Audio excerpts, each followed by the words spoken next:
This is InvestorIdeas.com, talking today with luxury real estate broker Joyce Rey in Beverly Hills. Joyce shares how she entered the luxury real estate market. She also talks about some very interesting celebrity stories, how tech is influencing the sector, and most importantly, she talks about some very beautiful dream properties in Beverly Hills. For our listeners, can you tell us your background in real estate and how you came to specialize in luxury real estate? Well, my background, dating back so many years ago, more than 4 decades, is that I graduated from the University of Southern California with a master's degree in business education, and I was a business law teacher at Dorsey High School in Baldwin Hills, California, and I trained teachers for the university. So I had a background in business, but not a practical background per se. And at the time, I was married to television star Alejandro Rey, and we bought and sold a number of houses, and I loved house hunting. And that's what I couldn't maintain my teaching career because he had a movie deal in Brazil, and I had to march off to Brazil with him in my first year of marriage, and I thought that was the best thing to do.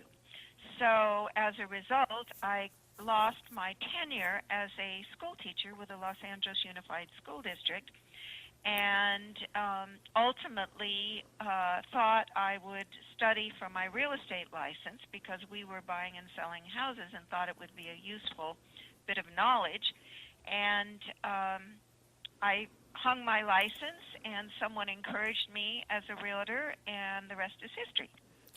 So a hobby became a career. That's fantastic. So can you tell us about what areas you represent, like what cities and areas you currently have listings in California? Yes, Southern California is my specialty. Earlier this year, I did sell Robin Williams' magnificent estate in Napa Valley, and I have worked on projects in different parts of the world. Right now, I have a listing in the Caribbean. And I'm working on something, a beautiful property on the coast of Mexico. But typically my focus is the Beverly Hills area and expanding out towards Malibu, including Pacific Palisades, Brentwood, and of course the fantastically sought-after Hollywood Hills. So, I've become pretty expert in all of those areas. I had recently read an article that the Silicon Valley tech executives are now starting to really come in more aggressively into Beverly Hills for buying their second homes, and that they're seeing an increase in those kind of transactions.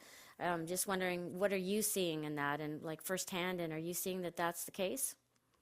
Absolutely. Of course, Silicon Beach is quickly developing as an area for the tech industry.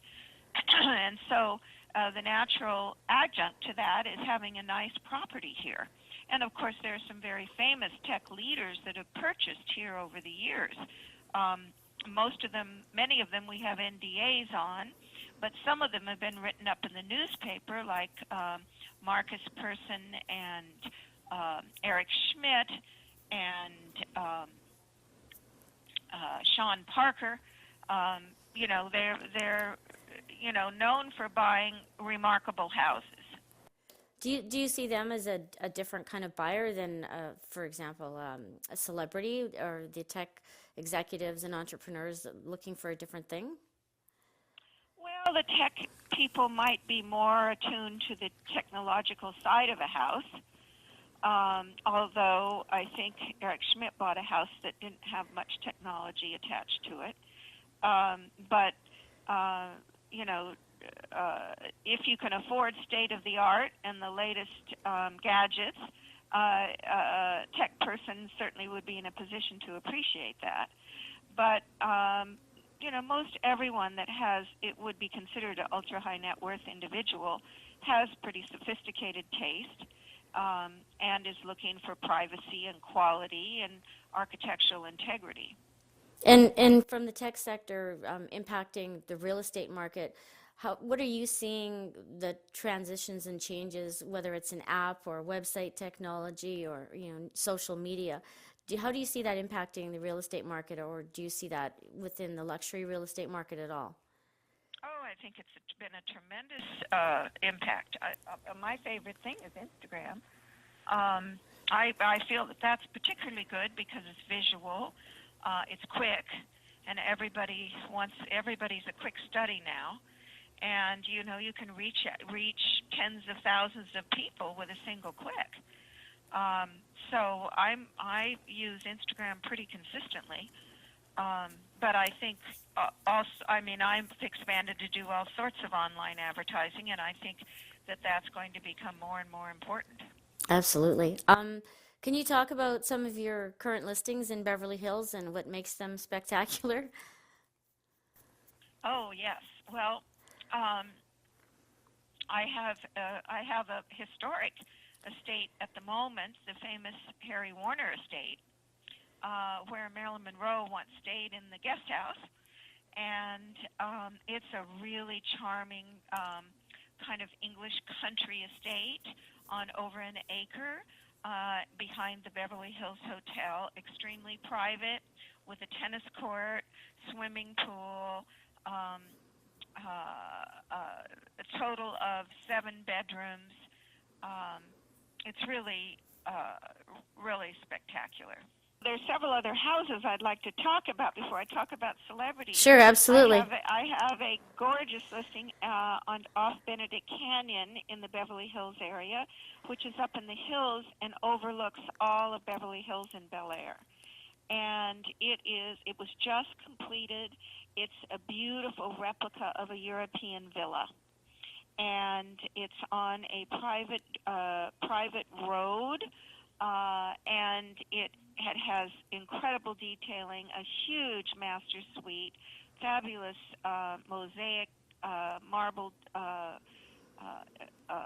inlaid parquet floors, incredible light just floods in the house, and it really gives you the feeling of being in Europe with all the state-of-the-art latest electronics. I mean, it is a really spectacular villa. Yeah, I've looked at the pictures and it's just elegant in every sense of the word. I mean, it's spectacular. It's beautiful. I love the color schemes. I mean, it's a dream home, I think, for anybody. I know it would Yes, be for it is a dream home. You're absolutely right. And so can you share a celebrity story with us just so that Well, I do. Most of them you don't like to say. I know I don't speak out of school, but just, somebody that people would go, wow, that's an amazing story, or that's an amazing sale or Well, I can transaction. say this, that I sold a house to Taylor Swift, and I won't say which one, but the moment she walked in the door, she fell in love with it, and it was so obvious, and it was so refreshing to see someone so excited about a house. Also, one of my favorite stories, which is a little crazy, involves a movie star that the young people may not recognize her name, Shelley Winters, but she was an extremely well-known and talented actress. And many years ago, I sold her a house. And when she, unbeknownst to me, she had been looking for a house for 20 years before and was famous as a looky-loo. And I showed her this particular house, and she liked it, and she said that she wanted to test the swimming pool. So she took off her muumuu. She had nothing on underneath, and she dove in the swimming pool and swam in the swimming pool. I told the realtor that was standing there with his jaw open to run get her a towel, not to just stand there. So anyway, after her swim, she decided she'd make an offer. So I wrote the offer, but it was an extremely low offer.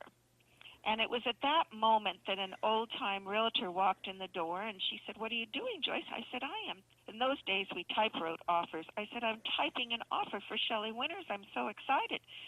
She said, "Shelley Winters never buys anything.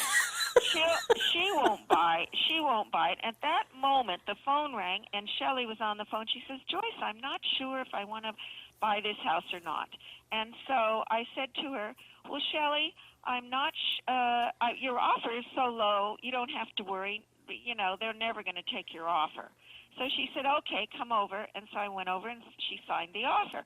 So then I got to the business manager for the seller, and the business manager said, the offer is low. I said, I know the offer is low, but if you want to sell the house today to Shelley Winters, you better sign this offer. You can't counteroffer. You have to sign this offer. And so they signed the offer. She bought the house, and some years later she wrote a memoir about her life titled Shelley, and she asked me over. And I went over there, and she said, Joyce, I wanted to give you my book. And she signed it to Joyce, who sold me the house, that gave me the peace of mind so I could write this book. Oh, that's a lovely story. Isn't that a lovely story? That's fantastic. Yeah. What was her movie that she was in where she was like, it was the Titanic movie? What was that? Oh gosh, what was Poseidon The Adventure? Poseidon Adventure, yeah, because as soon as you said she jumped in the pool, I had an instant visual of her on the underwater. Yeah, she was on Poseidon Yeah, Adventure, exactly right. the underwater scene there. And for our listeners that want to find out more about you and all of the amazing listings that you have, how can they get in touch with you and contact you and take a look at some of these? Well, you can reach me either online. My email address is joyce@joycerey.com, and that's R-E-Y. And, of course, my website, where you can have a look at some of my listings, is joycerey.com. And my office telephone is 310-285-7529.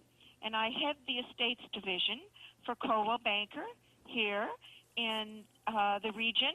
I'm the executive director of Previews International, which are properties in excess of $2 million. I was just going to ask what's a typical checkbook that we need to have? What kind of check do we need to write to be able to even call you? So it's Well, typically, although occasionally I'll have listings for less. Right now I do have one for $1,590,090, but it's a building site. But most of my listings are all higher as far as pricing is concerned. I would think so. Just luxury real estate in itself. I mean, and globally, that number seems to be going up everywhere. So I think we've all got to get used to bigger numbers when we think of real estate. But you know what? It's the best investment. I bought my house before I went in the real estate business for $76,000 in the 70s, in the early 70s, and today my house probably is worth $5 or $5.5 million.